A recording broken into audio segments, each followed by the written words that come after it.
What's going on, everybody? This is Afro Think Tank. Today, I'm going to teach you about real African culture and family structure. All right. See, I know a lot of you don't know. And a lot of you don't know, what y'all don't know about me is I'm actually a college-educated historian. I have a degree and everything to go with it. So when I talk about history, I be knowing what I'm talking about. All right. And what African people in America don't understand, in the Americas, because a lot of people, they don't even realize that America is a continent from Peru to Canada. So every single black person that's in the Caribbean, Central America, South America, the United States, and Canada are all black Americans. They're all African Americans, okay? That's literally the truth. No matter what splinter group want to try to steal or hold on to whatever name they want to, because they want to take their crayons and, go home or whatever, right? But all of us African people on the motherland, on the continent of Africa, even Africans on the continent, there are a lot of them that don't know this because their history is being taught by white people, by Europeans. Christianity and Islam has been the worst thing to happen to African people since it's been introduced, period. And none of you Ethiopian people try to tell me that Christianity originated in Africa. No, that was introduced to you by the Greeks. Okay, don't make me make videos. I will break it down. All right, and you guys tell me if you want me to do more videos on this. You see, African people understood that women played a very important role in society. You see, the Europeans would have you believe that women are lesser. The Bible and the Quran teaches you that women are second-class citizens. And we have been, as Africans, been thoroughly convinced that white Jesus and Asian Muhammad are the authorities on family structure. You guys keep forgetting. We African people have been doing this communal and family thing hundreds of thousands of years before these other groups even existed. And their religion is nothing but a carbon copy of a few of African cultures that they witnessed and wrote down and tried to emulate unsuccessfully in their own respective cultures. But what I'm going to do is give you a short little documentary, a short little piece of information, a short little essay on the matrilineal societies that existed in Africa and that still does exist in Africa, because it's a balance. African people have learned how balance. The woman is important and the man is important. The man is not lesser than the woman and the woman is not lesser than the man. We are equal. Equal. We are equal, and we've always been equal, and we operate the best when we are equal. Don't let European and Asian society tell you that the black woman is just strong just because of the struggle. The black woman has always been strong, especially West African women. West African women are strong genetically, biologically. They've always been strong. And the black man has always been strong. And it's that strength the black man has that all these other groups try to suppress. And they have been successful at suppressing us in various different ways. And because of that, the strength of the black woman had to step up their game simply because we couldn't do what it is that we're supposed to do, because we have been constantly attacked, as we're always being constantly attacked. That's why I call these people who are working against the better interests of the African American community in America weak. They're mentally weak. They're intellectually weak. A lot of them are physically weak. They just don't remember what it is to be a strong black man, what it is to be a strong African man, what it is to be a strong black man and support your strong woman and not to be intimidated by her strong femininity and her strong leadership capability. Instead of doing that, African men need to tap into their own strength that's meant to complement that woman's strength, the African woman's strength. Because the African woman is getting tired. It's time for us to step it up. It's time for us to take back the strength that we have.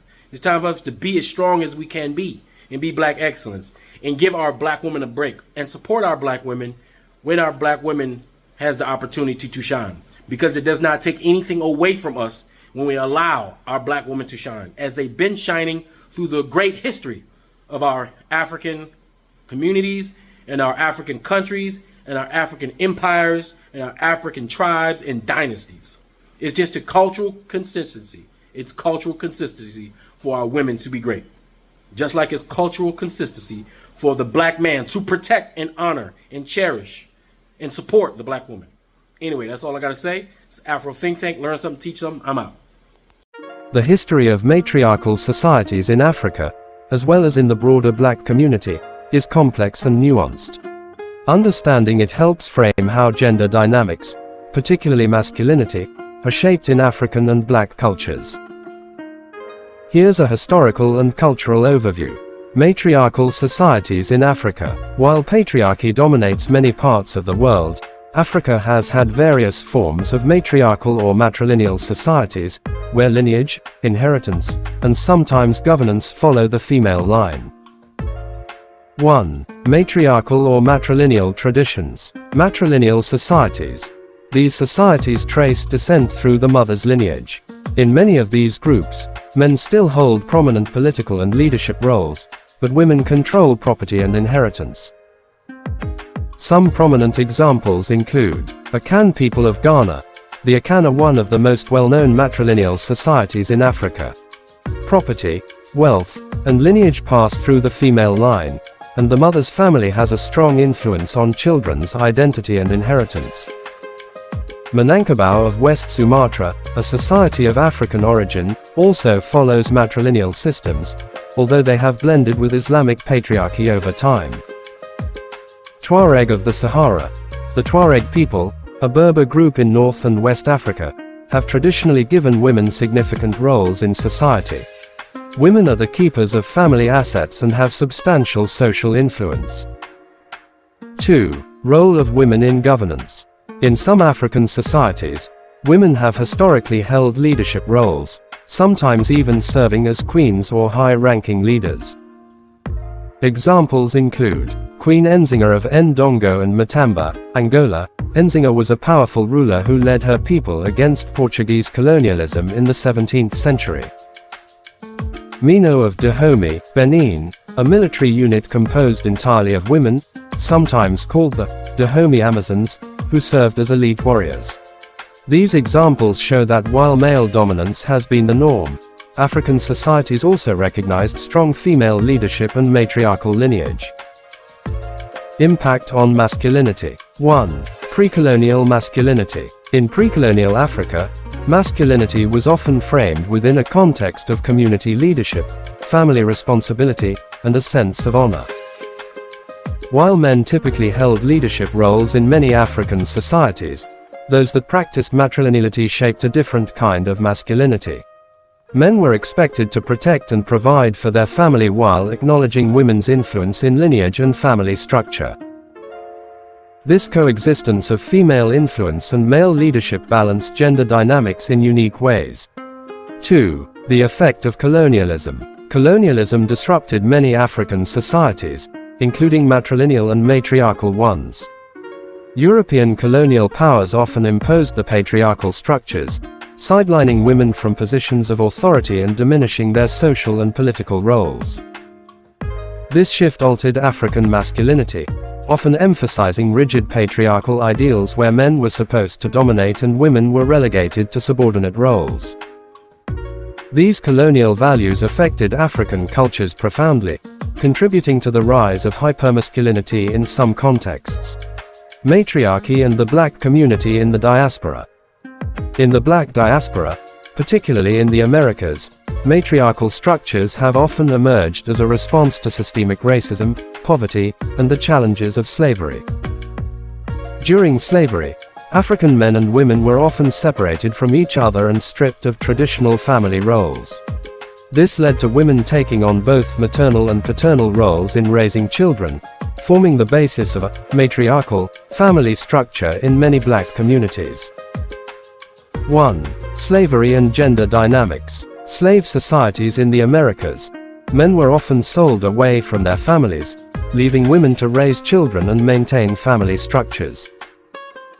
This created a sense of female-headed households, which became a norm in many Black communities after emancipation. Post-slavery era.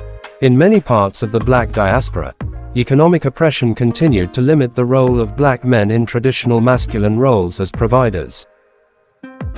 As a result, Black women continued to serve as the primary breadwinners and heads of families in many households.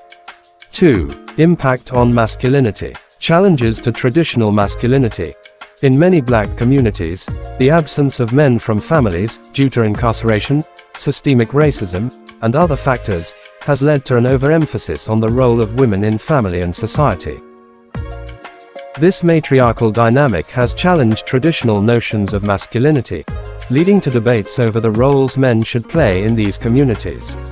Resilience of black masculinity.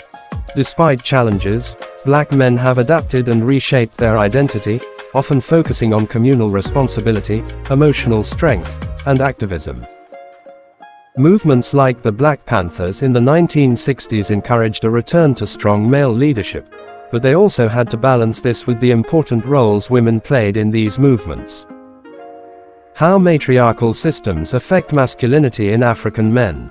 The influence of matriarchal or matrilineal traditions in Africa has led to a more flexible understanding of masculinity in some regions.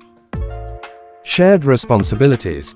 In matrilineal societies like the Akan, men's roles as leaders coexisted with the authority of women over inheritance and family. Masculinity wasn't threatened but rather complemented by women's power. Colonial and post-colonial pressures. Colonialism enforced patriarchal systems, reshaping African masculinity to conform to more rigid, hierarchical, and often toxic models of manhood.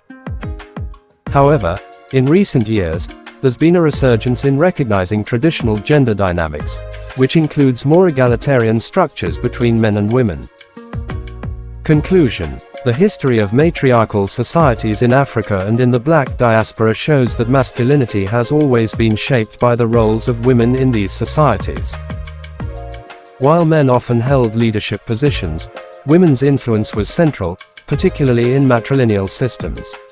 Colonialism and systemic oppression have disrupted these dynamics, but they continue to influence conceptions of masculinity. In many African and black communities today, traditional gender roles are being re-examined, creating space for more diverse and inclusive notions of masculinity.